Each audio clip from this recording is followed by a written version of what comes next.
Hey there guys, Wayward Legacy back at you with another video. This is Unsolved Mysteries, so, like I said, I was going to do another one, so I'm going to do it. And, so this is the case of Kurt McFall. So, as usual, I'll give the details of the case and then give you my thoughts. So, I'll get into it right now. On Saturday, September 8th, 1984, 17-year-old Kurt McFall left his home in Concord, California and headed to nearby San Francisco where he planned to spend the night and return home the next day. However, he never returned. On Monday, September 10th, his bruised body was found on an isolated beach at San Francisco Bay. His father, Tom, suspected foul play. Tom received a phone call the day after Kurt vanished and claimed that Kurt tried to escape from a cult and feared for his life. After he received a phone call, Tom searched his son Kurt's room and found suspicious items. For years, Kurt had been interested in the game Dungeons & Dragons, and a year before his death, he joined the Society for Creative Anachronism, or SCA, in which members participated in events related to medieval times. So pretty much like how we have LARPing and stuff like that nowadays. It's pretty much what that was back then. So Hilary Powers, president of the SCA, stated that Kurt enjoyed his time there in the SCA, but she did not believe that organization had anything to do with his death. Kurt eventually joined a second group that introduced him to pagan religion. And one of Kurt's friends believed that Kurt had adopted paganism as his religion. The SCA, the second group that introduced Kurt to paganism, were thought to be cult-like groups. Gabriel Carrillo was the leader of the second group that Kurt had become involved with, the person whom Kurt spent the night with the day he vanished. At around midnight, Kurt went swimming at Ocean Beach in San Francisco and then went back to Carrillo's apartment. Kurt left Carrillo's apartment around 3 a.m. and said he was headed back to Ocean Beach. Sorry about that. The next day, his car was found at a nearby golf course in state disarray. Kurt's license was on the floor, his keys were on the seat, and a single $20 bill was in the glove compartment. The suit of armor that he had made for the SCA group was not in the trunk, and random beer bottles were found around the car. But Tom stated his son, Kurt, did not drink. At 10:15 a.m. the next day, Kurt's body was found.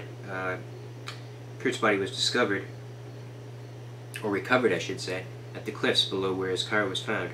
There was no external trauma, although he had no shoes, socks, or shirt. The Coast Guard believed that he may have fallen to the cliffs from his death.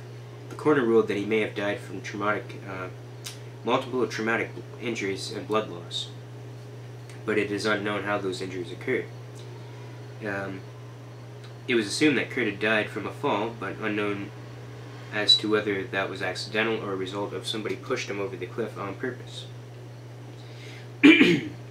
Tom met with the coroner, who said that he believed his death was a homicide, but did not have enough evidence to say so in court. The San Francisco Police Department disagreed with the coroner since they found no evidence that suggested Kurt's death was ruled a homicide. The case still remains open. Kurt's family and friends believe that Kurt stumbled on something in one of the organizations that he was involved with, and that he was murdered as a result. And, the results are it's still unsolved, and Gabriel Carrillo, the guy who ran the paganism group, passed away in 2007. So yeah, that's unfortunate. It's never good when somebody passes away.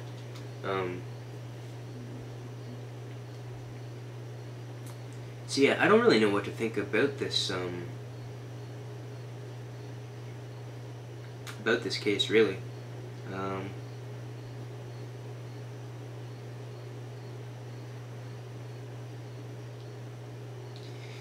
Basically, I'm going to give you my thoughts on the case, really, now. I kind of have a bit of a theory in my head. So, Tom, the guy's, Kurt's father, said that he did not know Kurt McFall to drink. But, maybe, he's hanging out with different people in these groups, like the SCA group and the paganism group. And he's hanging out with different people, and he's you know, he probably gets influence on it. He's probably influenced by these people who he hangs out with, right? So maybe he did drink or something, and you know, that's kind of my theory on it. Is, you know, he went drinking, or he got some beer somehow. You know, maybe he stopped by a liquor store or something. I don't know, and you know, he had some beers or whatever, and you know, decided to go for a little walk or whatever. And you know, if he was not known to drink, you know, maybe you know, if he was drinking, you know, I wouldn't know how long he would have been drinking, you know, obviously, but you know, depending on his tolerance at the time, you know, whether he was a lightweight or, you know, he was used to it, and you know, he could have a few beers without getting totally smashed. You know, kind of leads to the, you know, kind of makes me wonder, you know, he probably, what happened is he probably had a few beers or something like that, and then, you know, just kind of went for a walk and, you know, stumbled and fell off the cliff. Or you could go to another theory, because, you know, I believe there's just beer bottles scattered all over the car and stuff like that, and everything was in disarray. You know, what he probably did is he probably picked up a few people from the group. Somebody got beer, and, you know, they stopped by the golf course or whatever, and he was drinking, and they were all drinking or whatever. And then, you know, Kurt probably stumbled and fell off the cliff, and the people tried to save him or something like that, or whatever. And then, you know, they probably got afraid, and, you know, that's why everything was in disarray, because they didn't know what to do. Which, you know, would obviously be called 911, but I guess at the time, you know, the adrenaline's going, you don't know what to do. They probably went into like fight or flight mode or something like that, and then you know, just kind of chose the flight mode, and then just kind of ran, and then that's probably why everything was in disarray. I don't know if I could go to the murder theory or not. You know, they say they don't know how the you know, the cuts and stuff like that got to him. Well, you know, if he fell from off of a cliff or a bay or whatever it was. You know, there's probably jagged rocks and stuff around the cliff, you know, that probably would have split his, you know, probably would have cut him open somewhere on his body, and probably would have bruised him up from the fall. So that's probably how he got the, you know, the bruises and the cuts and all that. And he could have hit his head or something on a rock, and that's probably why he passed away from blood loss. You know, I don't know. It's kind of one of those cases, you know, at least for me, that it's kind of hard to debunk. You know, it could be one or the other. You know, I don't think he was killed, you know, I think it was either one of those two theories. You know, he was either drinking by himself, or he was drinking with people, and you know, just either way he fell. And, you know, either he was by himself and he fell, or he was with people and, you know, he was walking and then he fell, and then, you know, the people just kind of, they didn't know what to do, so they just kind of ran off. And, you know, that's my thoughts on it. You know, I don't know. I don't think he was murdered. I remember them saying that Gabriel Carrillo, or they talked about him as being a suspect, and you know, they say, and like they said in this article, you know, they thought that one of the groups might have did it. And I remember what Gabriel Carrillo said in the interview. He said, you know, like, why would he have Kurt spend the night at his place and all that?